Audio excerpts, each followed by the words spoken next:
प्रातः मेरा लल्ला मुझे पुकार रहा है। क्या हुआ है उसे? मैं यहाँ हूँ पुत्र। क्या हुआ केसरी नंदन मारुति? क्या हुआ मेरे लाल? तुमने अपने नेत्र मूंद क्यों रखे हैं? माँ, आपको स्मरण नहीं? आपने ही तो कहा था मुझे प्रातः नमस्कार मंत्र का उच्चारण करना चाहिए। हाँ हाँ, स्मरण है, किंतु तुमने पुकारा तो मैं घबरा गई थी। अच्छा चलो, अब बिल्कुल सीधा बैठो। अब प्रातः उठते ही दोनों खुली हथेली को अपने सामने रखो। फिर नेत्र खोलकर हथेली को देखते हुए इस मंत्र का उच्चारण करो। कराग्रे वस्ते लक्ष्मी, कराग्रे वस्ते लक्ष्मी, कर मध्य सरस्वती, कर मध्य सरस्वती, कर मूले स्थितो महागौरी, कर मूले स्थितो महागौरी, प्रभाते कर दर्शनम, प्रभाते कर दर्शनम। अब अपनी हथेली का घर्षण कर मंद मंद गति से हथेली को शरीर के सभी अंगों पर स्पर्श करो। इससे शरीर के चारों ओर एक अदृश्य सुरक्षा कवच का आवरण बन जाता है, जो किसी भी कुदृष्टि के प्रभाव से तुम्हें सुरक्षित रखता है।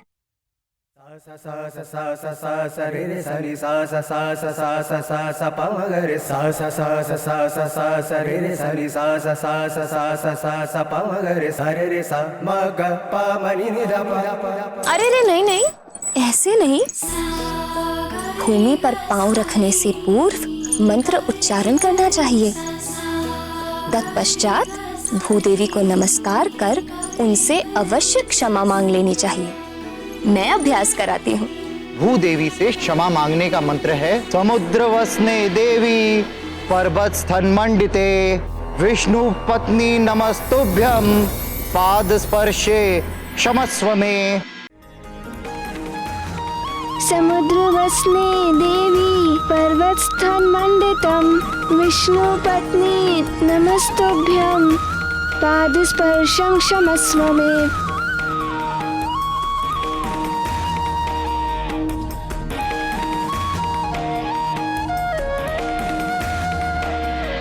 पुत्र, तुम्हें इस मंत्र का ज्ञान कहाँ से प्राप्त हुआ? पाठशाला से माँ। आश्चर्य है, इतनी शीघ्रता से तुमने स्मरण भी कर लिया। हाँ माँ।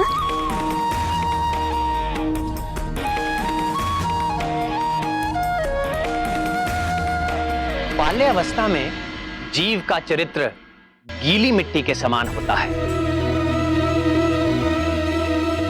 तो संस्कारों की विधि से उस गीली मिट्टी को कोई भी आकार दे सकता है।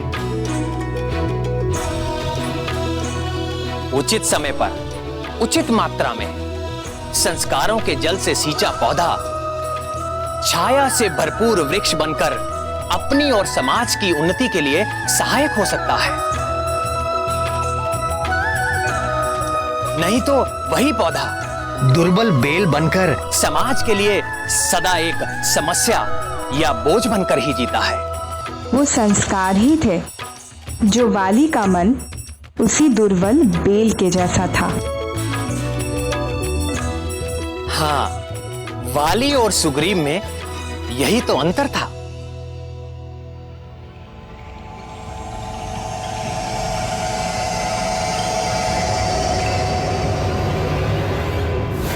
जब सुग्रीव को इस धरती के सबसे शक्तिशाली योद्धा का सहयोग मिलेगा तो तुम्हारी हार होकर रहेगी।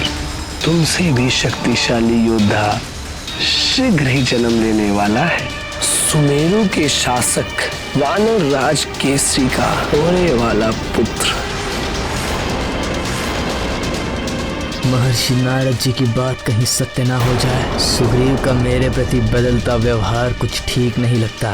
ये सब मायावी मरकट के कारण। आहा, बड़ा शिकार स्वयं चलकर पास आ रहा है।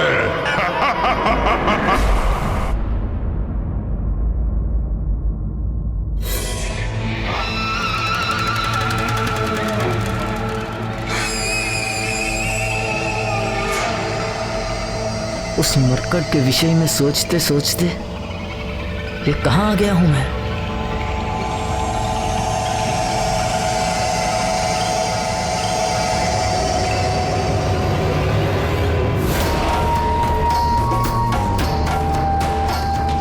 अरे ये फल अपने आप कैसे आगे बढ़ रहा है?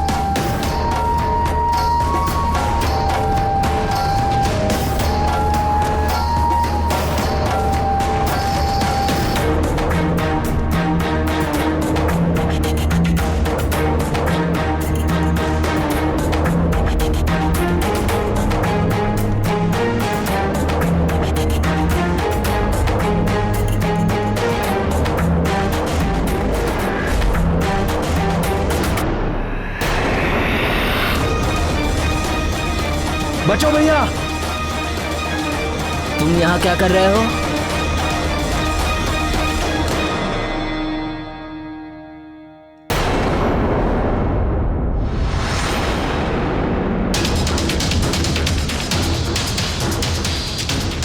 मेरे वन में आकर अब कहां भाग पाओगे तुम?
हाथ आए दो बड़े हार छूट गए। कहां छुपा दिया पाठशाला के वानरों को?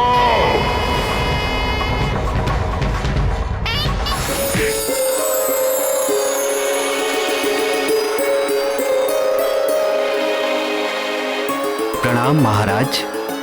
आपके आदेशानुसार बालकों के लिए पाठशाला की व्यवस्था राजभवन के वाटिका में पूरी हो गई है महाराज।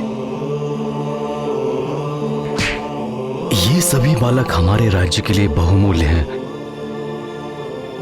भविष्य हैं। इनकी सुरक्षा और इनके लालन पालन का दायित्व हमारे ही कंधों पर है। हमें हर परिस्थिति में अपने कर्तव्य को निभाना होगा। अब इधर से बाहर नहीं जाया जा सकता। कोई ना कोई रास्ता तो अवश्य होगा बाहर निकलने का।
दूर रहो मुझसे, मैं तुम्हारी सहायता नहीं चाहता।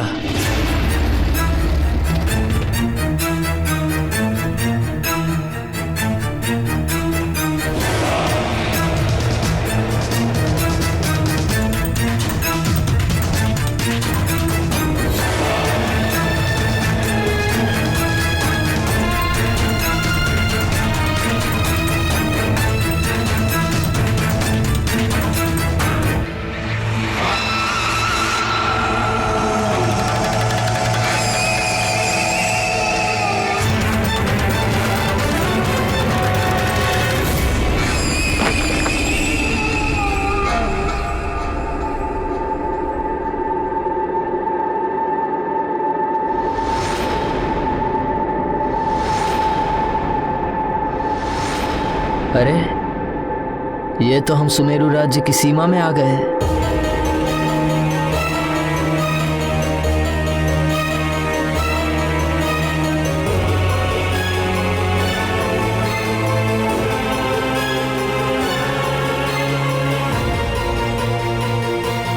वृक्षासुर अत्यंत ही भयंकर और क्रूर राक्षस है, जो अपनी सीमा के भीतर आए मनुष्यों और अन्य प्राणियों की परछाई को पकड़कर जीवित ही चबा डालता है वो दानव।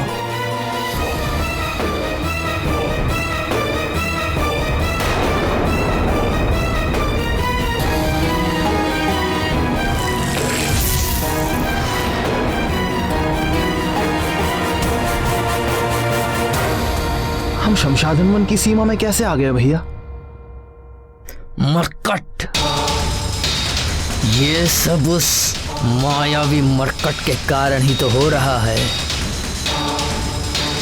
यदि यह गुफा ऐसे ही खुली रही तो किसी दिन कोई ना कोई बालक उस राक्षस की पकड़ में आकर उसका भोजन बन सकता है।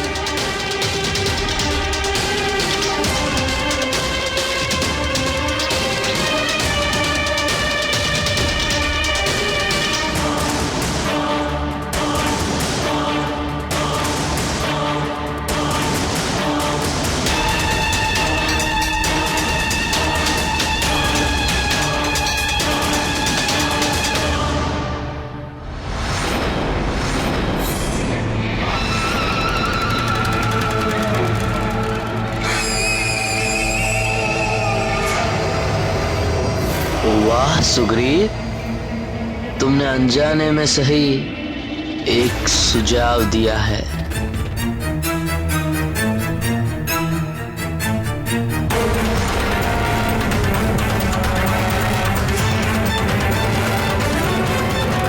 भैया ठहरो, मैं भी आ रहा हूं। आवश्यकता नहीं है मेरे पीछे आने की।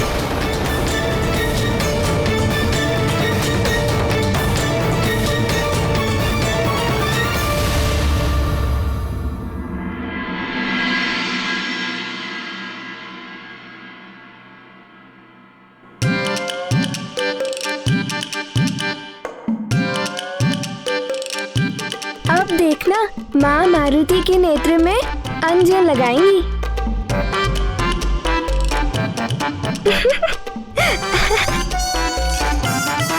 क्या हुआ पुत्र, कुछ कहना है? कुछ नहीं माँ, बस ऐसे ही।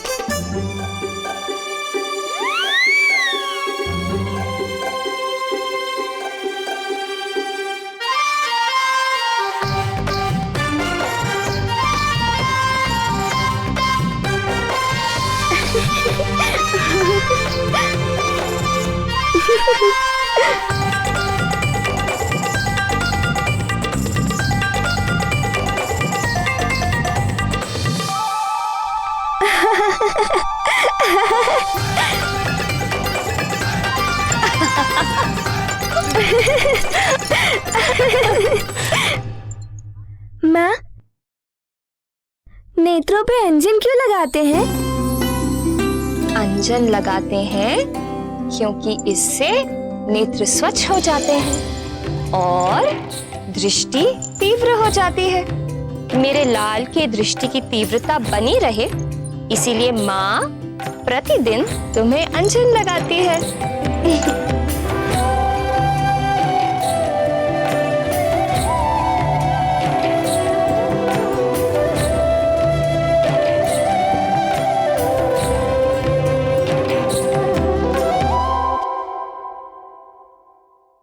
उनके पीछे तो नेत्र नहीं होते, तो वहाँ अंजन क्यों लगाते हैं माँ? ताकि तुम्हें किसी की कुदृष्टि ना लगे। हाँ, तो क्या कुदृष्टि वाले की माँ भी उसे अंजन लगाती होंगी?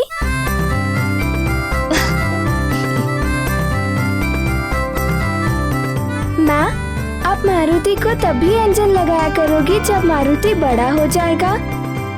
हाँ, मैं सदा अपने लल्ला को अंजन लगाया करूंगी, क्योंकि एक माँ के लिए उसका लाल सदा बालक ही रहता है, चाहे वो कितना भी बड़ा क्यों ना हो जाए।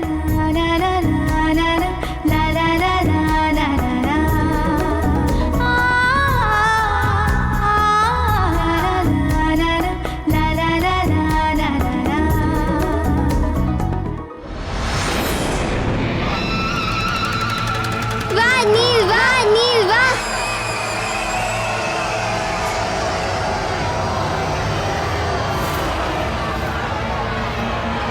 वाह नील, वाह। आज का दिवस मेरे लिए अवश्य शुभ होगा।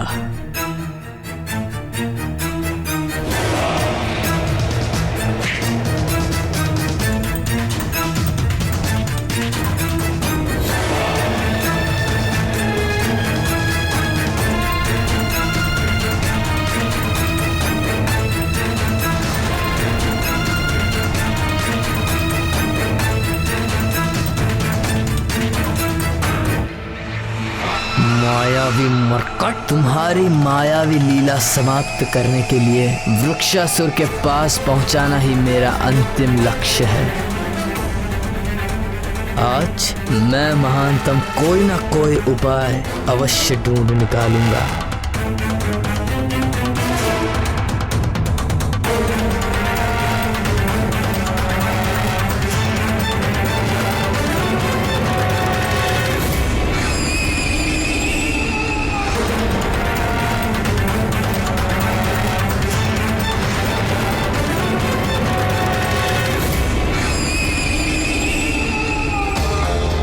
इस मायावी मरकट की लीला समाप्त करने की योजना कैसे बनाऊं?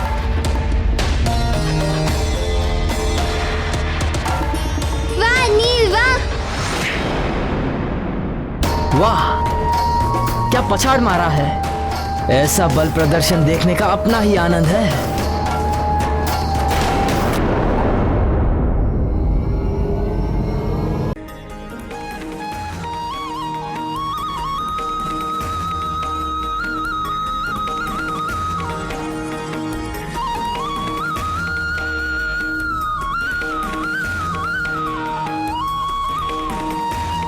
आनंद आ रहा है ना? चलो आगे चलकर देखते हैं। चलो मेरे साथ। हाँ, हाँ। चलो।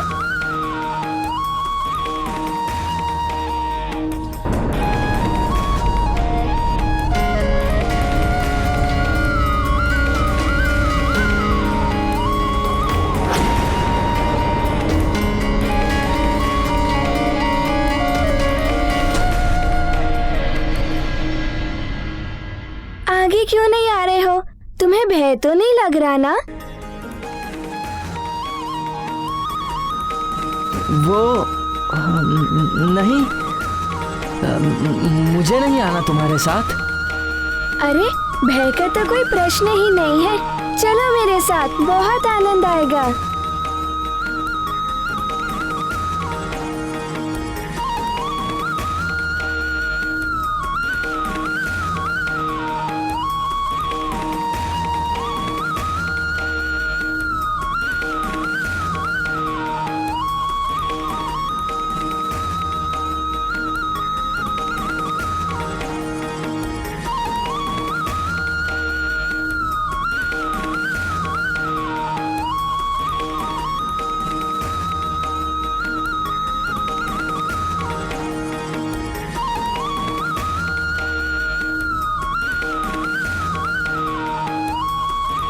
जो वाली नित्य ही मारुति से पीछा छुड़ाना चाहता था, उसे मारुति का हाथ पकड़कर चलना पड़ा। यही तो आकर्षण का नियम है।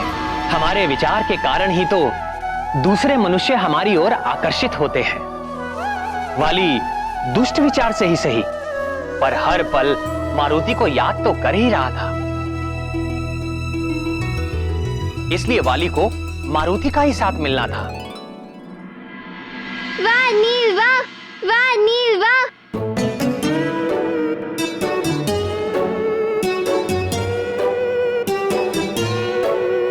क्या आप पाठशाला में पाठ करने आए हैं? नहीं, मैं यहाँ पाठ पढ़ने नहीं आया हूँ। तो आप क्या करने आए हैं? मैं वो मैं क्या कर रहे हैं बताइए ना।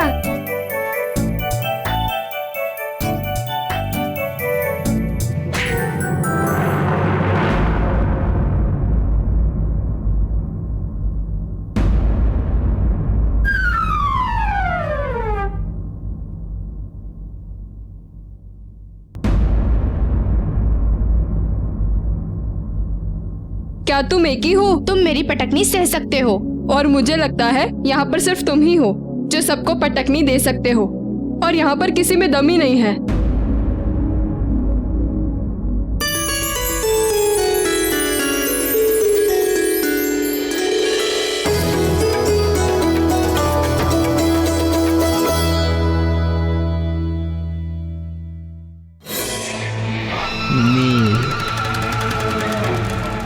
इस बालक में अवश्य ही कोई बात है, किंतु बड़ा भोला लगता है।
देख रहे हो इनकी पूछ इनकी कितनी बात मानती है, उनका कितना ध्यान रखती है।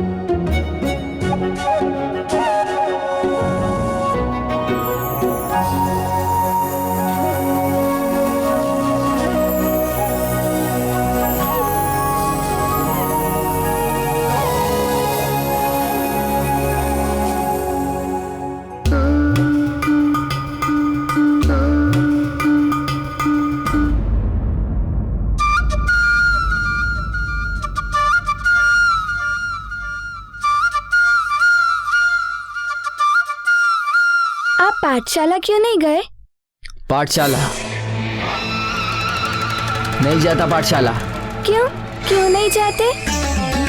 क्या आपने अपना पाठ्यक्रम पूरा कर लिया है?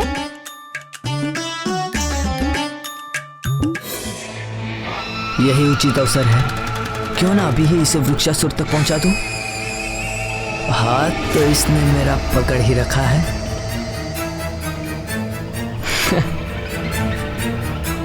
कितनी प्यारी बातें करते हो।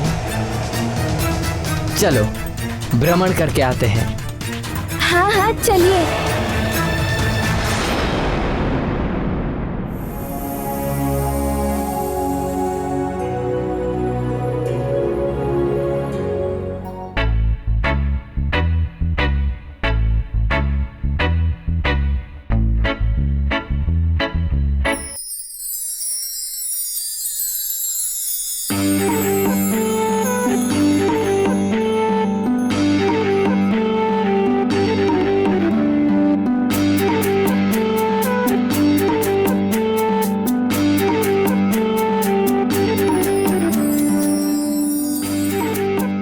जितने पुष्प तोड़ने हैं तोड़ लो।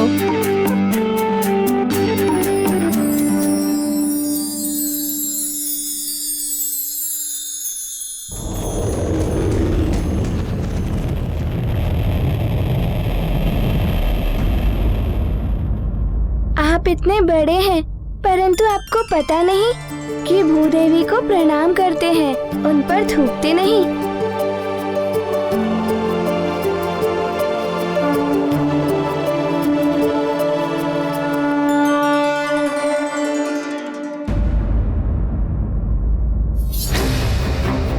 यदि किसी ने मुझे इस मायावी मरकट के साथ देख लिया तो संकट आ जाएगी। तत्क्षण यहां से निकल लेना ही उचित रहेगा।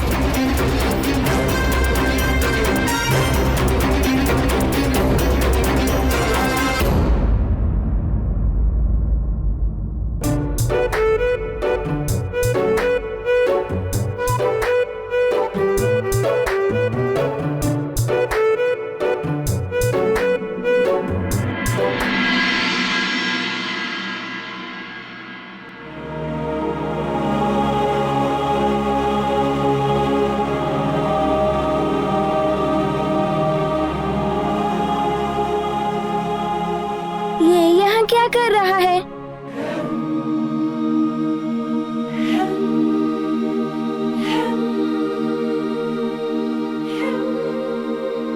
तुम ये क्या कर रहे हो? तुम्हारा नाम क्या है?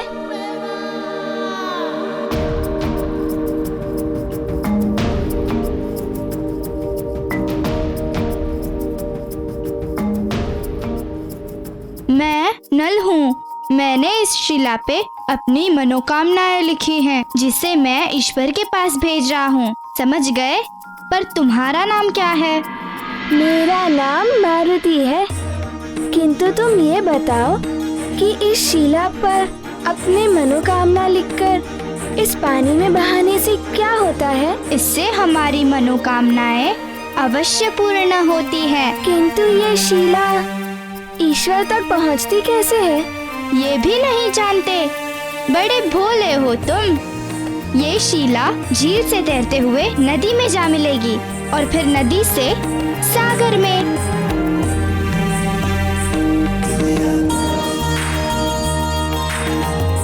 वहीं तो रहते हैं हमारे ईश्वर। ईश्वर हमारी मनोकामना अवश्य पूर्ण करेंगे। क्या मैं भी इस शिला पर अपनी मनोकामना लिखकर ईश्वर तक भेज सकता हूँ? किंतु मारुति को तो लिखना ही नहीं आता, पाठशाला नहीं जाता, इसीलिए। क्या तुम मेरी मनोकामना इस शिला पर लिख दोगे? सच में बड़े भोले हो तुम। इतना भी नहीं जानते? अपनी मनोकामना गुप्त रखनी चाहिए, हर प्रकार से गुप्त। ईश्वर के अतिरिक्त किसी को नहीं बतानी चाहिए अपनी बात।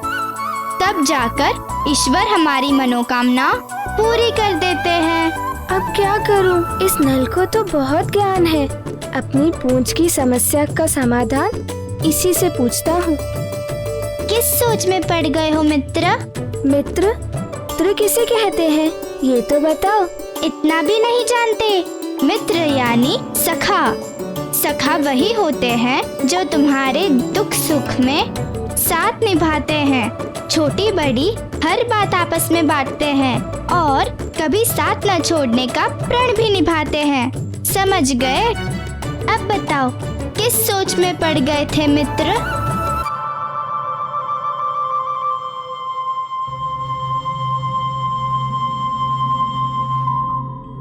स्मरण रहे मित्र, तुम मेरी व्यथा किसी को बताना मत।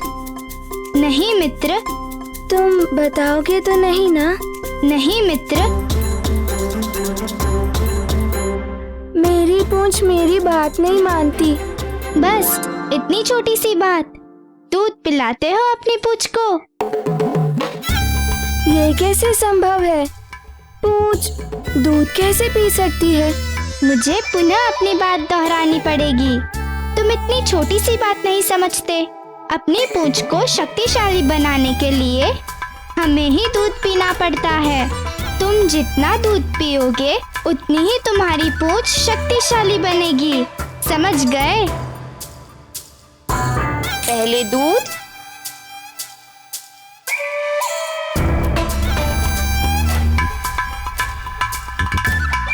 माँ भी कभी कभी बालकों की तरह हट करती हैं।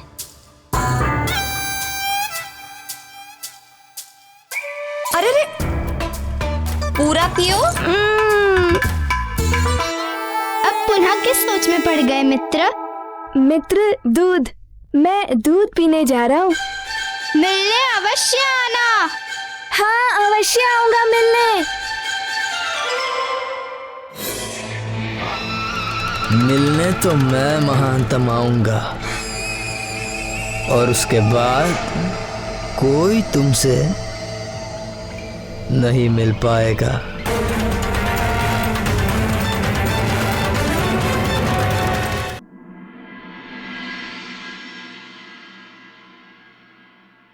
माँ, माँ। हाँ पुत्र। माँ, मुझे दूध पीना है।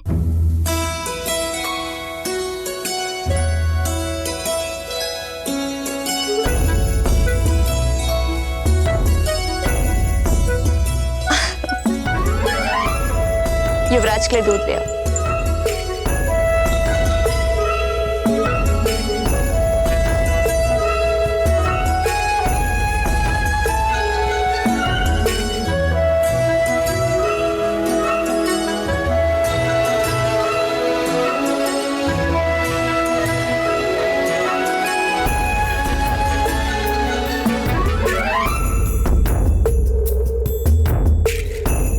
माँ, मुझे और दूध चाहिए।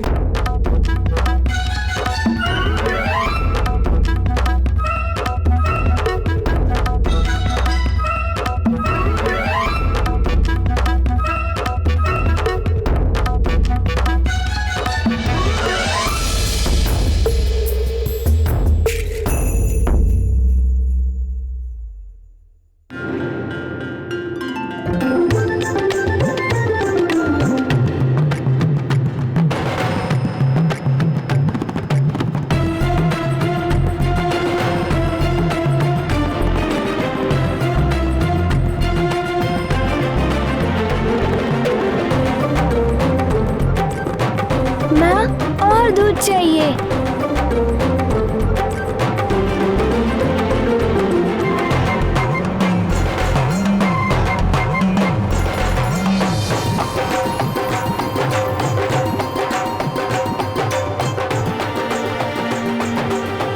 धैर्य रखो पुत्र, दूध मंगवाया है।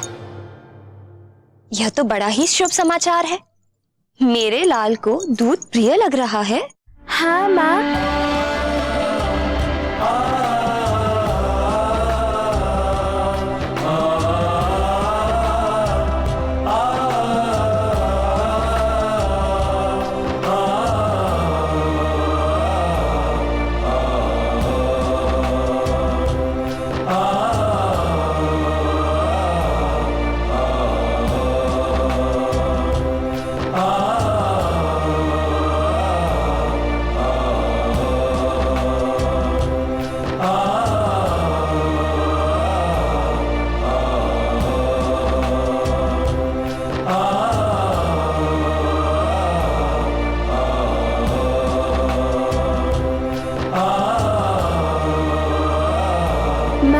मुझे और दूध चाहिए।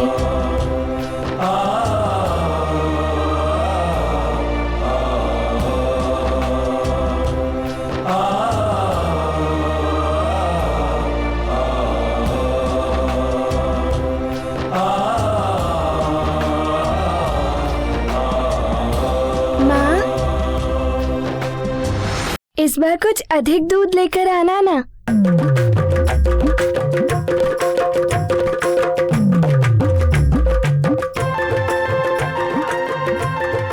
और चाहिए ना?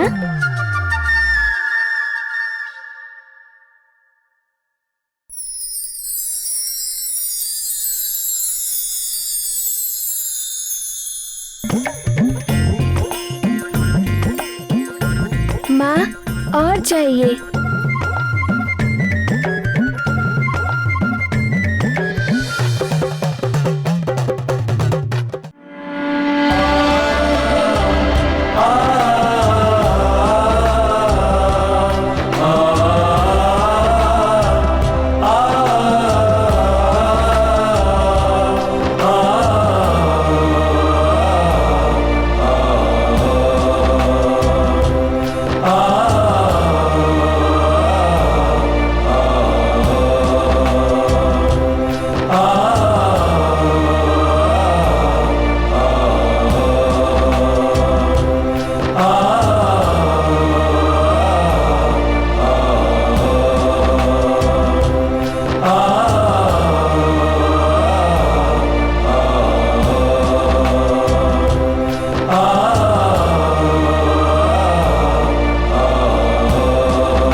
दूध नहीं, दासी को गौशाला में भेजा है और दूध लाने को।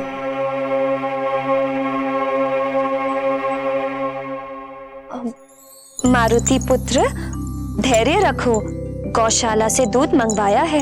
माँ, कोई बात नहीं, दोपहर को थोड़ा अधिक दूध मंगवा लेना। मेरा मन अभी तक भरा नहीं है।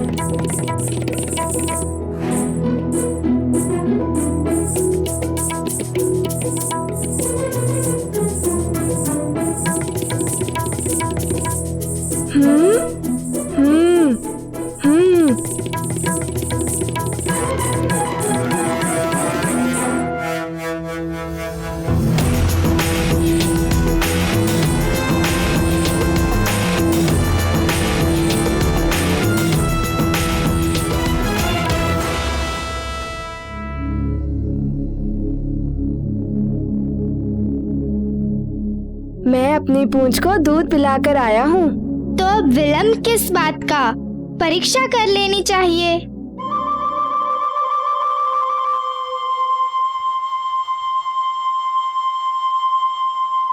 ये देखो,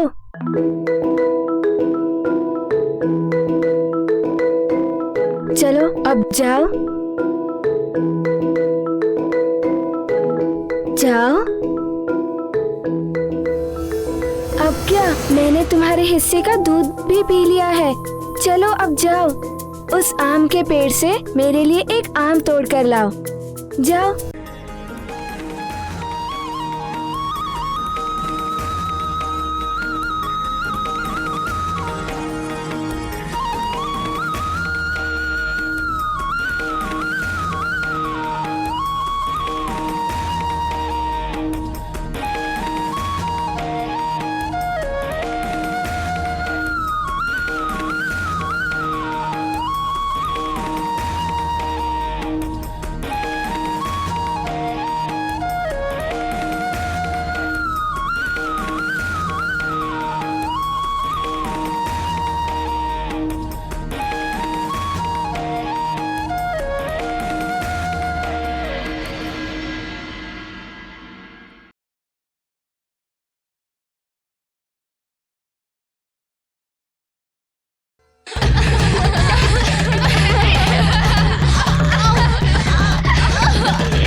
राम भक्त महाबली हनुमान को जानना हो तो चैनल को सब्सक्राइब करें और बेल आइकॉन दबाना न भूलें।